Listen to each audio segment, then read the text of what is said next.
The film starts with the voice of Shrike briefly recapping a devastating event known as the 60-Minute War, in which the Ancient Ones laid waste to the world around them, and those that remained went on to form mobile predator cities that lord over the smaller cities. A young woman named Hester Shaw lives in a Bavarian mining town on wheels called Salzhaken.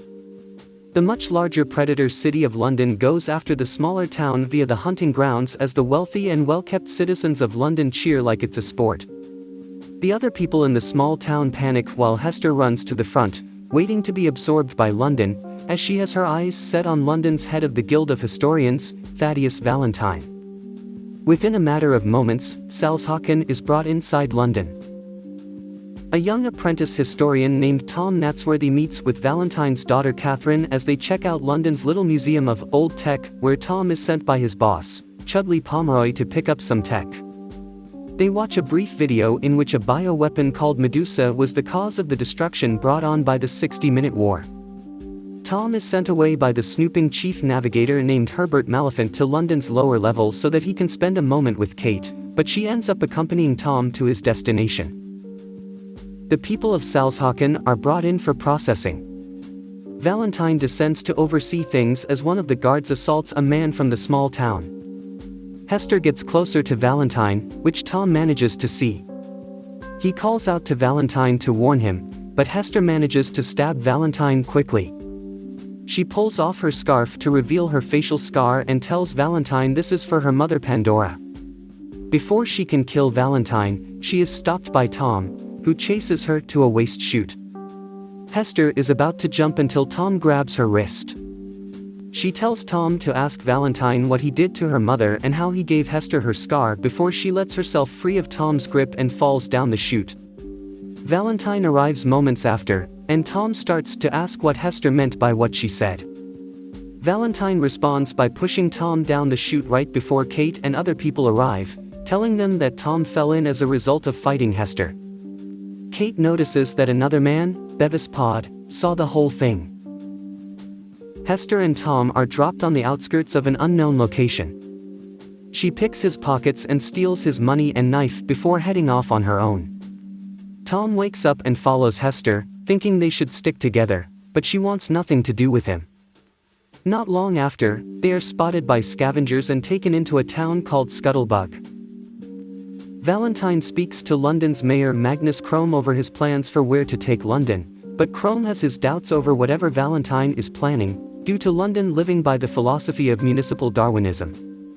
Valentine then goes to visit his top scientist Dr. Twix as she is in the process of developing a weapon for Valentine.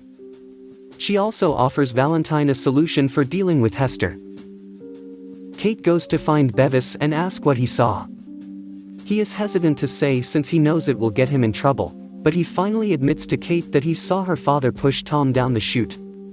What's more is Bevis knows that Valentine is covering something up and is building something inside St. Paul's Cathedral, and the two try to figure out a way to get inside. The people that take Hester and Tom in appear hospitable, but they keep the two locked in a cell. Hester then tells Tom about how she lost her mother when she was 8.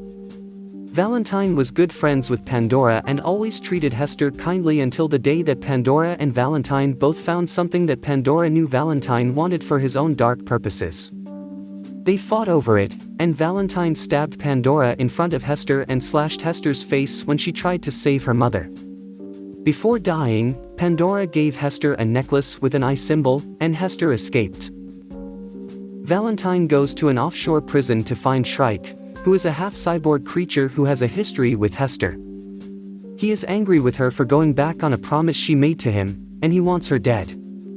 Valentine destroys the prison and lets Shrike run free to go after Hester. Hester and Tom are brought before an auction in Rustwater where they are to be sold off as slaves. When Hester is brought up for purchase, a woman named Anna Fong steps out and claims she will take Hester. The auctioneer knows that Anna is a fugitive wanted by London with a price on her head, but Anna frees Hester and Tom after killing the auctioneer and several of his men. They board her aircraft, the Jenny Hanover, but they are also spotted by Shrike. He attempts to climb up and catch them as Tom is climbing the rope to the aircraft. Anna throws Hester a knife to cut Tom loose, but she throws it to Tom to cut Shrike loose. As they fly toward their next destination, Anna talks to Hester and says she knew Pandora and has been trying to find Hester since Pandora's death. Herbert goes to find Valentine to suck up to him by informing him that a cache of old tech has been discovered, and Herbert now has Valentine's attention. Hester explains to Tom how she knows Shrike. After running away as a child, Shrike found her and raised her for years like his own. He had always noticed how sad Hester was, and he offered a solution to make the pain go away. Shrike revealed a robotic body he made for Hester, so that she can die and be reborn as a machine with no memory of the horrors of her childhood. She almost took him up on the offer until she heard about Valentine being close, so she headed off to hunt him down and left Shrike alone and angered by her deception. Anna brings Hester and Tom to Airhaven, where they meet her partners in the Anti-Traction League. She tells Hester that Pandora was trying to hide something from Valentine. Meanwhile, Kate and Bevis do more investigating by speaking to Pomeroy. He quietly leads them through a tunnel into the cathedral where Kate sees the large Medusa weapon that Valentine is holding. She also watches as he shoots down Chrome when he finds the weapon himself. Anna and her team are trying to find a way to stop the weapon, as Valentine is planning to bring it to Shangua, a non-mobile city that was formerly China, and destroy the wall that seals it off before taking down the rest of the city. Just then, Shrike enters and starts to attack and kill Anna's teammates. Airhaven starts to go down in flames as the survivors try to escape. Shrike goes after Hester and Tom and nearly kills Tom until Hester pleads with him to leave Tom. Shrike realizes Hester is in love with Tom. He also notices he has been heavily damaged in the fight, and he is going to die for good. He releases Hester from her promise and lets her go. She tearfully leaves him, and Shrike's final thoughts are of Hester as a child. She and Tom escape with Anna and a few others. Valentine prepares to take London toward Shangua.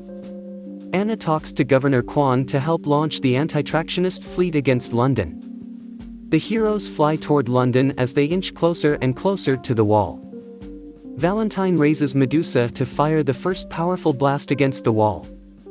Kate sees what kind of man her father truly is, and she refuses to side with him. Many of Anna's teammates are shot down and killed as another blast hits the wall. Hester and Anna manage to make it to London and head to St. Paul's. Hester finds that her mother's necklace holds the kill drive for Medusa. Valentine and Anna fight as Hester goes to shut down Medusa before the final blast can fully take the wall down. Valentine fatally impales Anna, but she lives long enough to see Medusa shut down. Valentine still plans to ram London into the wall at the cost of millions of lives. Kate tries to stop London's engine, but it won't budge. Tom flies the Jenny Hennifer toward the engine to blast it to bits, causing London to slow down. Valentine tries to get away on his own aircraft until Hester pursues him. He reveals to her that he is her father, having been in love with Pandora before her death. When Hester has a chance to kill Valentine, she chooses not to. She hops on the Jenny Hennifer with Tom before he fires a blast at Valentine's craft, sending it crashing to the ground. Valentine survives, but only long enough to see that London's tracks are about to crush him. Kate leads the Londoners to the top of Shangua's wall where she peacefully greets Quan, and he accepts them in for sanctuary.